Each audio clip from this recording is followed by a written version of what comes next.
Et coucou les amis. Bon, j'espère que vous allez tous et toutes, pardon, très bien. Je vous retrouve aujourd'hui pour, je retourne à mes premiers amours, hein, une vidéo budget, parce qu'on arrive à la fin d'année, parce qu'on est tous en train de cogiter un peu à notre budget 2025, à faire un bilan de l'année qui s'est écoulée, et puis voilà, à se projeter et puis à partir sur... voilà, comme j'ai toujours, nouvelle année, nouveau départ, même si l'année se termine mal pour certains. On peut se dire que soyons optimistes et disons-nous qu'on peut tirer les leçons de l'année écoulée et puis on peut espérer que l'année sera plus belle. Au niveau financier, je vous le souhaite à tous. Voilà, donc je vous retrouve aujourd'hui juste pour vous montrer, vous partager un petit tableau où là je viens de faire le point. Tous les ans, je me pose et je fais mon petit point sur en fait ce que j'ai appelé suivi des dépenses annuelles. Alors, globalement, avant de rentrer dans le vif du sujet, moi, j'ai un fichier Excel sur mon ordinateur où en fait je fais mes suivis mois par mois, mars, avril, mai, juin, nanana. J'ai un suivi pour l'épargne des enfants. J'ai un suivi épargne pour YouTube que je vous ai préparé exprès. Je vais vous diffuser ça prochainement parce qu'il y a des données que je ne vais pas forcément partager, telles que l'épargne des enfants. Voilà, je ne vais pas la partager. J'ai un suivi épargne tout court où là je fais un bilan en fait c'est la même chose que ce qui sera diffusé pour vous avec les données perso. J'ai un onglet 1 an d'avance, ça fait partie de mes objectifs 2024. Oh là là, en parlant des objectifs 2024, je suis en train de clôturer l'année. Vous doutez bien que j'ai fait un tour sur ma vidéo objectif 2024. Le fiasco. Je sais même pas si je vais vous faire une vidéo sur le bilan de mes objectifs parce que c'est tellement... pitoyable que vraiment j'ai de grosses hésitations. Je vais peut-être pas faire une vidéo bilan sur mes objectifs 2024, mais plutôt vous parler en fait des leçons que j'ai tirées par rapport à ce que j'ai fait en début d'année, des objectifs que je prévoyais d'avoir et ce que je vais faire en 2025. On verra ça. Et puis j'ai une fiche paiement annuel, donc on va se parler de ça maintenant. Et je vous en ai fait une où j'ai masqué les données, parce que je n'ai pas forcément envie de communiquer le montant, par exemple, de ma régule au niveau des impôts, si on a eu une cette année, par exemple. Voilà, donc, ouais, juste pour vous parler des fameux 1 an d'avance, ça a été un gros fiasco, parce que cette année, je voulais me lancer un peu là-dedans, mais comme il y a eu les problèmes de 5008, les frais d'avocat, les frais d'huissier, enfin il y a eu plein de choses qui sont greffées qu'on n'avait pas du tout prévues. J'y pensais, on a dû changer un micro-ondes, enfin il y a plein de choses pendant l'année qui sont venues se greffer et on n'a pas du tout pu travailler sur ce dossier-là. Mais je faisais un petit tour, voilà, vous voyez, je vous montre. Vous voyez, par exemple, j'aimerais pour Pâques avoir, je me donne un budget de 50 €, donc j'aimerais avoir 1 an d'avance, donc 50 € de côté. Pour les anniversaires, 500 €. Pour l'électro, 240. Pour la rentrée, 500. Entretien de la voiture, 500. Bon, Noël, c'est le gros dossier, 700. Le potager, les promos, le repas de Noël, la Saint-Valentin. Enfin, j'ai plein de lignes budgétaires, voilà, que je souhaite mettre de côté. Mais regardez le montant, j'ai halluciné quand j'ai vu le montant. Je suis à plus de 6 000 €. Alors que bon, le veto, mettre 200 € par an, ça me paraît pas déconnant. Le téléphone, mettre 120 € pour assurer l'entretien, le renouvellement de ton téléphone, ça me paraît pas énorme. Les sorties en famille, 600 €, ça paraît énorme, mais ça fait que 50 € par mois. On est quand même 5 personnes. Je pense qu'on peut se mettre 10 € par mois pour faire une sortie par personne, quoi. Sortir un amoureux, ça fait 300, donc ça fait vraiment 25 € par mois. Bon, tu me diras, c'est pas ce qu'on fait en sortie. La santé, pour moi, ça n'a pas de prix, etc. Mais vous voyez, ça chiffre vite. Donc je trouve que c'est bien de poser sur le papier, enfin en l'occurrence là sur un écran, toutes ces petites choses-là. Je vais peut-être prendre un stylo, ça sera peut-être plus...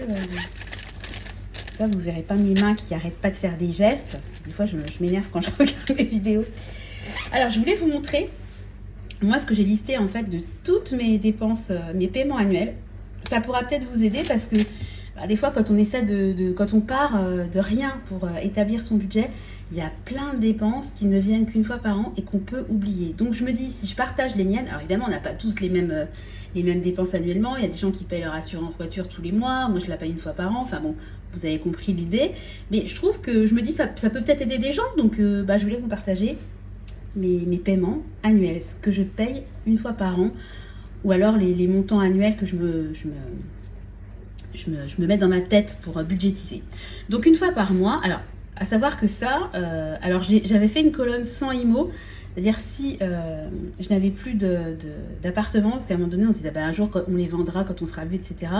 C'est sûr, ça change la donne, parce que quand vous enlevez les taxes foncières, les charges d'étudiants, etc., on n'est pas du tout sur le même montant.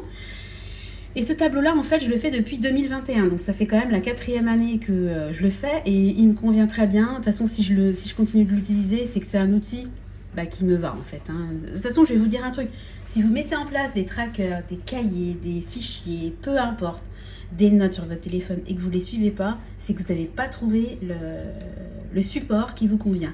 Et un support qui convient à quelqu'un ne conviendra pas forcément à son voisin, à sa sœur, à son frère ou à son père. Donc, à vous de trouver ce qui vous convient le mieux.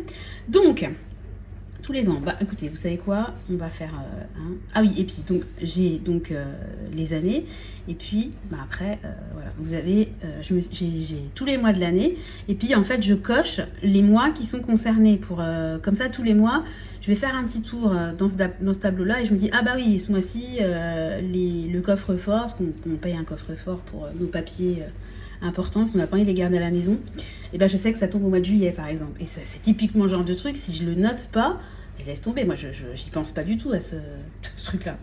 Donc tous les ans, j'ai donc la dépense au niveau d'Amazon parce que je suis abonnée chez Prime, donc la dépense elle est prélevée en mai par exemple, vous voyez. Ensuite je me suis mis, anniv famille, donc ça c'est tous les anniversaires de ma famille, où je me suis mis des croix à chaque fois que je suis concernée, et puis quand il y a 2 anniversaires, j'ai mis 2 croix tout simplement. Bon, les anniversaires des garçons, ça, je suis encore capable de savoir quand ça tombe, mais c'est pour budgétiser en fait, parce que je me mets quand même des montants, donc voilà. L'assurance maison, les assurances scolaires, donc là, à aujourd'hui, il y a Clément et Tristan qui sont concernés. L'année prochaine, il y aura Nathan. L'assurance voiture, le bois, puisqu'on est chauffé au gaz, mais on essaie un maximum d'utiliser la cheminée. Donc, on avait commandé cette année, je crois, 15 stères. Donc, ça chiffre quand même, et ça, il faut l'anticiper, parce que 15 stères de bois, si vous n'avez pas d'épargne, si vous ne mettez pas de côté, ça a quand même un coût. Ce qui va tomber très prochainement, je crois que ça est prélevé le 27 décembre, et joyeux Noël, la CFE, la cotisation foncière des entreprises. Tout ce qui concerne les charges des studios.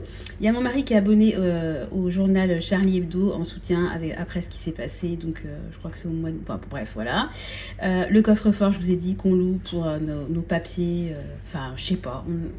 Comment c'était fait cambrioler, on a eu un peu la crainte d'avoir l'œil sur notre tête. Donc, on s'est dit qu'on allait sécuriser nos papiers. Je sais pas si c'est une bonne idée ou pas. En tout cas, pour l'instant, on fonctionne comme ça. Ils nous prennent quand même 80 balles par an, 81 € cette année. Le contrôle technique, les déchets verts, donc ça on l'a pas fait cette année. Mon mari avait dit oh non c'est pas la peine, ça sert à rien. Moi je voulais qu'on le prenne, ça coûte 50 € par an, c'est une poubelle et toutes les semaines les éboueurs passent pour collecter vos déchets verts et les emmener directement à la déchetterie. Donc nous on a des haies, on a un grand jardin, les feuilles à ramasser, etc. On a des noisetiers qui tous les ans prennent 2-3 mètres, ça pousse, ces trucs là c'est un truc de fou. Donc tous les ans on les rabat et forcément ça fait énormément de déchets verts. Et cette année, on n'avait pas de poubelle à déchets verts, donc je vous raconte pas, c'est ni fait ni à faire. Le jardin, ça va pas du tout. Il a entassé ça dans des coins, donc moi l'année prochaine, je reprends une poubelle à déchets verts et il va se taper double boulot parce qu'au lieu d'avoir mis toutes les semaines un petit peu et puis avoir le jardin net, il va se bourrer pendant 2-3 semaines à mon avis de remplir la poubelle à craquer. Mais bon, il faut assumer, c'est les choix. Il m'entendrait et il dirait mais en vrai j'ai raison. Alors ensuite il y a l'entretien de la chaudière. Pourquoi j'ai mis entretien chaudier? Il manque un E. Voilà. Il y a l'entretien de la voiture, donc voilà, il faut faire réviser sa voiture tous les ans. Surtout avec la bagnole qu'on a, il faut pas l'oublier. Il y a tout ce qui est fête, donc ça peut être la Saint-Valentin. Pourquoi j'ai mis fête? Attendez, est-ce que je me dis fête? Qu'est-ce que j'ai coché? Mars, mai, juin. En fait, j'ai une redondance parce que j'ai Anniv famille et fête qui... il faudra que je rectifie ça. Bon, il y a Halloween parce que j'aimais bien tous les ans faire un petit goûter d'Halloween. Cette année, je l'ai rentré dans mes dépenses du quotidien parce que vraiment, ça m'a rien coûté. Mais bon, je l'ai quand même mis. Bon, évidemment, il y a Noël à budgétiser. Voilà, cette année, je vous ai parlé de mon budget. Je vais faire la totalité. Je vais le mettre dans mon tableau. Puis l'année prochaine, je l'augmenterai de 10-15%. Voilà. Même si en l'occurrence Noël c'est pas une bonne idée, c'est pas un bon exemple parce que Noël je pars toujours sur un budget de 600 et même si je dépense que 400, je repartirai l'année prochaine sur un budget de 600. J'ai le ramonage. Coucou Nathan. Oh là là. Attendez. Alors qu'est-ce que tu fais? Tu te mets sur la table? Ouais. Alors tu restes à côté de moi, d'accord? Voilà. Allez, vas-y. Désolée, il a pris puissance 4 miniature. je sais plus, la redevance, bref, la redevance, les régules éventuelles des impôts, parce qu'il y a une année, je m'étais pris une régule, je vous raconte pas, et quand vous avez une grosse régule, c'est sur 4 mois, donc ben, ça peut quand même être compliqué parce que les régules, quand vous avez une régule, soit c'est une petite régule, elle est prélevée, vous la payez en une fois, soit ils étalent ça de septembre à décembre. Et ça peut se compliquer parce que le dernier paiement, la dernière échéance se fait sur décembre. Et là, ça peut faire mal quand même. Voilà, leur pas de Noël qu'on organisera l'année prochaine. La taxe d'habitation, c'est pareil, ça faut que je l'enlève, ça n'existe plus. Enfin, quoique, on serait bien capable de nous la remettre. Les taxes foncières. Tristan, il fait de la natation, donc tous les ans, au mois de septembre, il faut payer son abonnement. C'est pas son abonnement, je trouve pas le mot, enfin vous avez compris. Les vacances, alors ça, je sais très bien qu'on part en juillet-août, mais en fait c'est vraiment pour le côté budgétaire que je le mets. Et puis le vétérinaire, parce que Finlay, il va chez le véto, donc voilà. J'aurais même pu ajouter vétérinaire et toiletteur, parce que comme maintenant on l'emmène chez le toiletteur 4 fois par an, je pourrais presque l'inclure. Enfin bon, c'est pas grave. Voilà, donc écoutez, voilà mon petit tableau que j'aime bien reprendre une fois par an.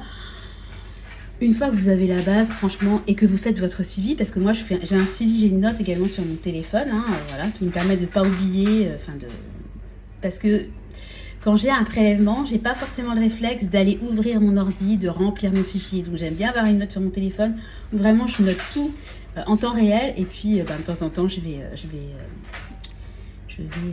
retravailler sur ce fichier. Alors je voulais vous montrer aussi, ouais, et j'ai aussi un onglet, je vous le montre, j'ai aussi un onglet électro.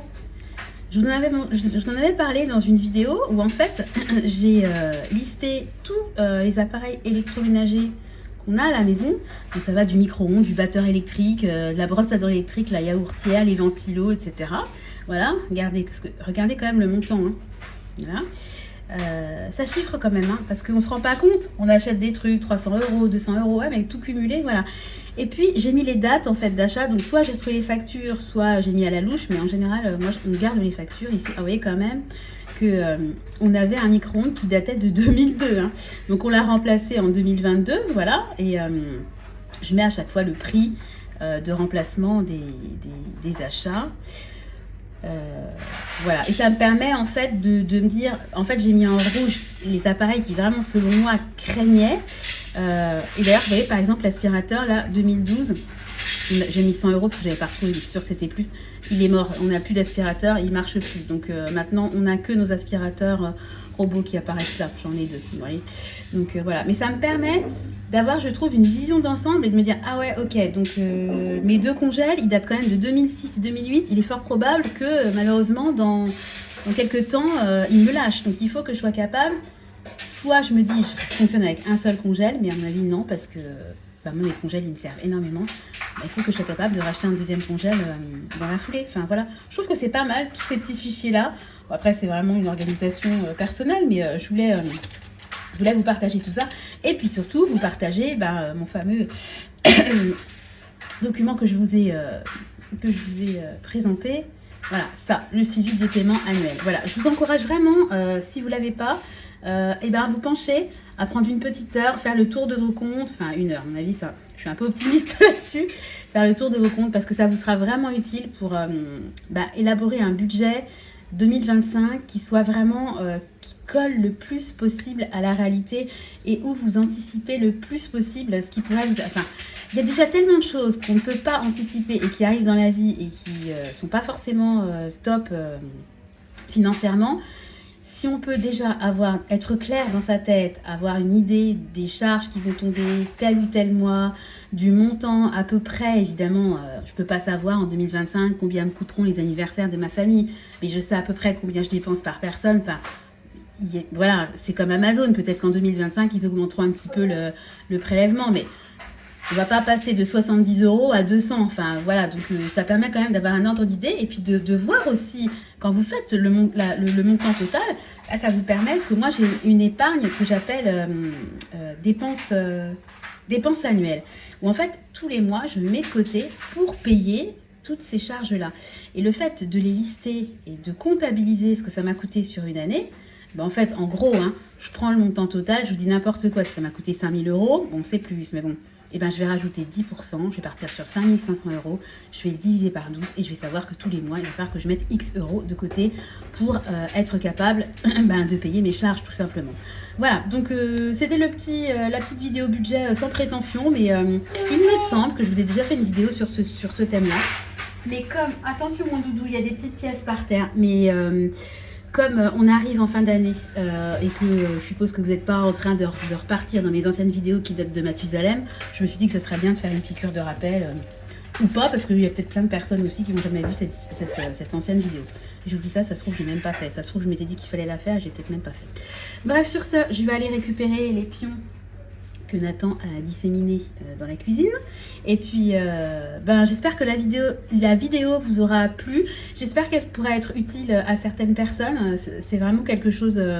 je vous dis, ça peut être un peu lourd de mettre le nez dedans parce qu'il faut ressortir ses factures sur un an. Et puis parce que on est tous pareils. Hein. Enfin, moi, perso, j'adore. Mais il y a beaucoup de gens qui n'aiment pas... les papiers, la paperasse, le budget, les comptes. Il y a beaucoup de gens que ça fait suer, hein, tout simplement. Mais vraiment, je vous encourage à le faire parce que ça fait vraiment... c'est vraiment utile. C'est pas quelque chose qu'on fait et qui sert à rien. Il y a une vraie utilité. Tous les mois, vous ressortez votre petit tableau. Vous savez que vous avez telle échéance qui tombe à tel moment. Et puis, comme je dis toujours, moi, je recherche la liberté financière, vous le savez, mais... La légèreté psychologique, le fait d'avoir une charge mentale en moins et de ne pas se dire oh je sais pas combien j'avais coûté, vite courir chercher, l'année dernière on avait payé combien, etc. Avoir cette charge mentale, on a déjà assez de charge mentale au quotidien. Prenons le temps de faire ce genre de petits documents.